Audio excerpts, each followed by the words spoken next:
This is episode 24 of the Shame Proof Your Life podcast, the one where I talk about my mom's broken leg. I'm your host and life coach, Danita Bremer. Have you ever received a prompting that you ignored for a long time, like 17 years? This podcast is that for me. I'm telling my stories, I'm learning from my past, and I'm inviting you along for the ride because I know my story can help others. I'm not alone, and neither are you. Okay, what I think is going to be a short, sweet episode.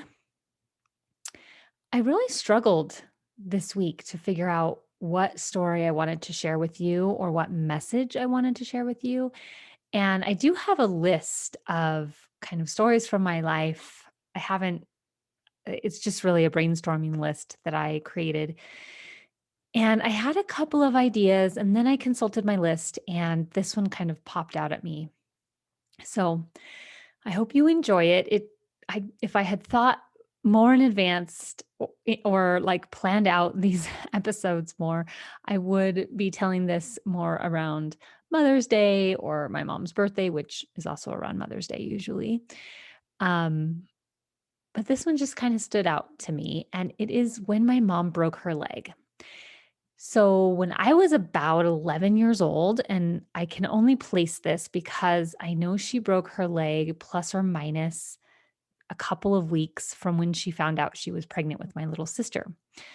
Oh, so I would have been 10 years old because my little sister was born when I was 11. Anyway, somewhere in there. And we came home from school one day, and my dad was at the bus stop, which he normally wasn't. He normally was at school. It was usually my mom or my aunt or my uncle. And as we got off the bus, I went up to my dad and I was like, "What are you doing here?" And my dad's kind of a jokester. He's always, I don't know, trying to make a joke or be sarcastic, or you literally could never tell, or I literally could never tell, and I'm his daughter, when he was being serious and when he was joking. And so he said, "Your mom broke her leg." And I was like, "Nuh-uh, Dad, come on. Why are you really here?" And he's like, "No, really, your mom broke her leg." And immediately I like felt pain in my legs. So I don't know, does that mean I'm like empathic or something? Or is that just sort of a response, a human response, like an empathetic response? But it was in the wrong leg. She broke her right leg and I had felt pain in my left leg.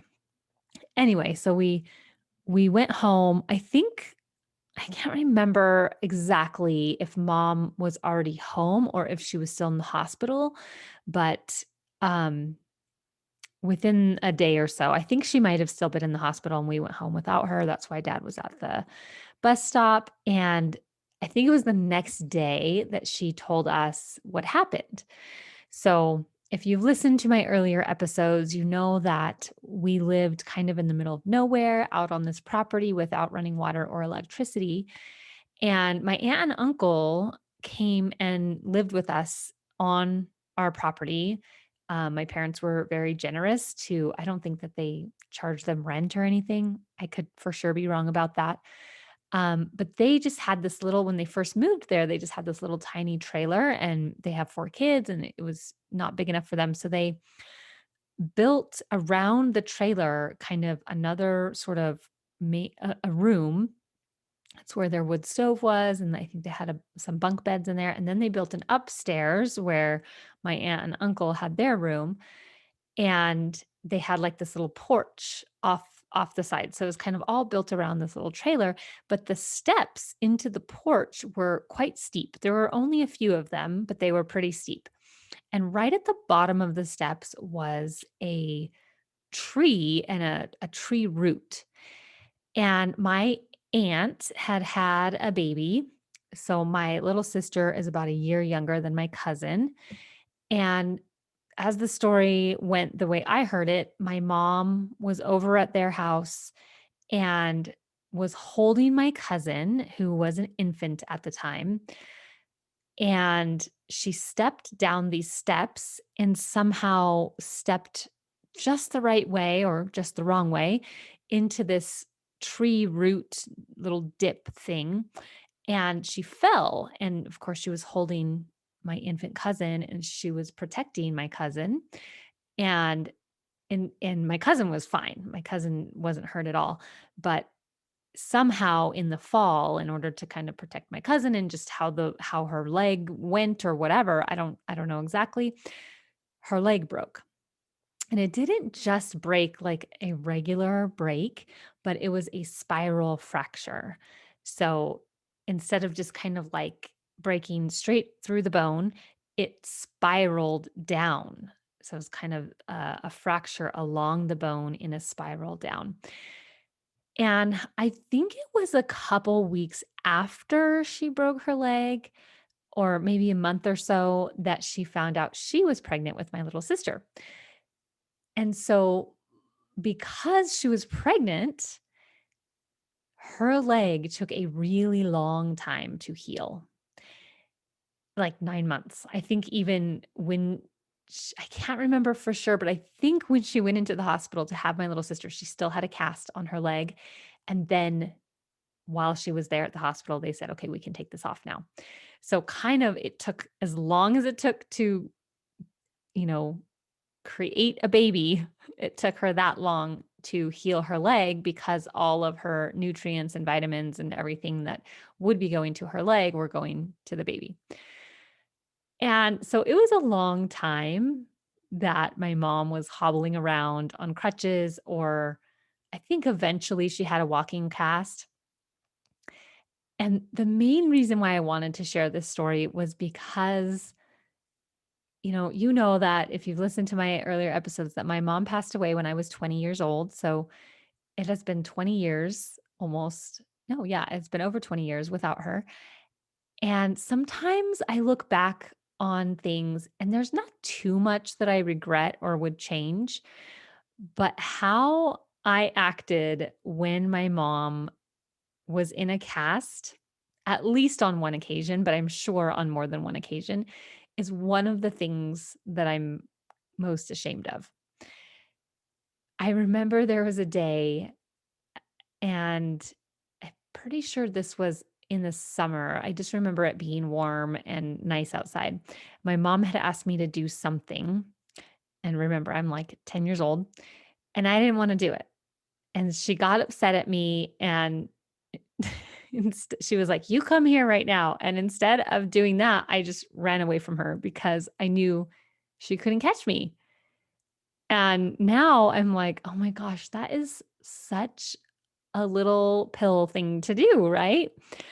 And the other thing it kind of reminds me of, I don't really have a story around this, but when I was an older teenager and my mom was working, she would she worked in the apple plant, and the industry where I grew up was apple orchards. And so, if you go and buy apples at the grocery store, there's a good chance they came from Washington State.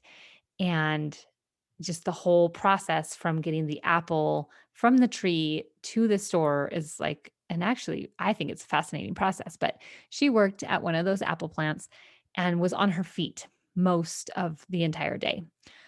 And she would come home and she'd be like, "Oh, will you rub my feet? My feet are so sore." And she was one of those people that she was born and raised in San Diego, and she didn't like wearing shoes. I, I think most of the time she did wear shoes, but sometimes she would just wear like flip flops. And so she didn't have like great support. That was probably the first thing. But also because she didn't like wearing shoes, as soon as she got home, she would walk around in her bare feet, and her feet were always so crusty and dirty and gross. And so I never wanted to rub her feet. Now, I don't look back. I'm not like ashamed of that. I am a little bit ashamed of running away from her when she was calling me to her and she was like on crutches or in a cast and couldn't hobble fast enough to catch me. And I like literally ran away and would just stay away so that I wouldn't have to do whatever it was she wanted me to do. I'm a little ashamed of that. But also I give myself some grace because I was a kid, right? But now, if I had known then that I would lose my mom so early, so soon, I think I would have rubbed her feet more. So one thing that occurred to me as I was thinking about this story is just the idea of a broken bone. and sort of the relationship with the word shame. A lot of times when we describe shame, one of the sentences or descriptions that goes along with it is like, I just feel broken. Like there's something about me that is wrong. And most of the time when people break a bone, they're in a cast for a month or 2 months, right? But it's a fairly short period of time. For my mom, it was a much longer period of time. I'm sure there were times when she felt like she was never going to get out of the cast and it was frustrating and all of that. But I think just like breaking a bone, sometimes we can feel like we're never going to overcome or get through our feelings of shame or inadequacy or guilt or insecurity or whatever the feeling is. It can sometimes feel like we're just always going to have to deal with it and live with it. And to be honest, sometimes that might be true, but I think most of the time it just feels like we'll never get out of it. And eventually the day comes when the cast comes off and we can walk normally again. So I just sort of want to give that to you as some hope that if you're really struggling, if you are feeling ashamed or guilty about something, there is hope. There is possibility that you can get through it, that you will learn how to overcome it. And it might feel like a long time, but if you knew that someday you would get through it, what would you be doing now? Or how would you be feeling now? Okay, so that's kind of my short, sweet story for today. I'm curious, do you have anything similar like this from your past? Any incident that you can look back on and think, gosh, I was kind of a butthead? What is it? I would love to hear from you. Come connect with me on Instagram or Facebook at Danita Bremer Coaching. And the other thing, I have kind of a favor to ask this week. I am collecting some data. I'm considering going kind of in a slightly different direction in my business, but mostly the same, sticking in the area of shame. I'm just considering pulling in some trauma kind of resources. And I don't know if that is even something that anybody is interested in. So I created a questionnaire and I have a few questions. It doesn't take too long, but it's more than just like 5 minutes. It's probably takes 15-20 minutes to fill out the questionnaire. If you would help me out by filling out the questionnaire, I would be so grateful. My goal is to get a statistically significant sampling, which is 300 people to fill out the questionnaire. And I'm looking specifically for Latter-day Saint moms who feel not good enough on a regular basis. So I have some questions there. The easiest way would be to go to my Instagram at Danita Bremer Coaching and to go to the link in my bio, and I have it linked there. But you can also just email me, Danita at danitabremer.com, and I can send you the link. I would be so grateful if you would do that for me. Okay, that's enough for now, and so are you.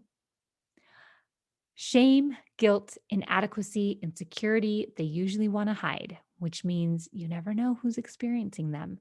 That's why sharing, rating, and reviewing the podcast is so crucial. Thank you so much for everyone who has already done it. And thank you if you are planning to. Come connect with me on Facebook or Instagram at Danita Bremer Coaching. And until next time, go be you and follow the spirit.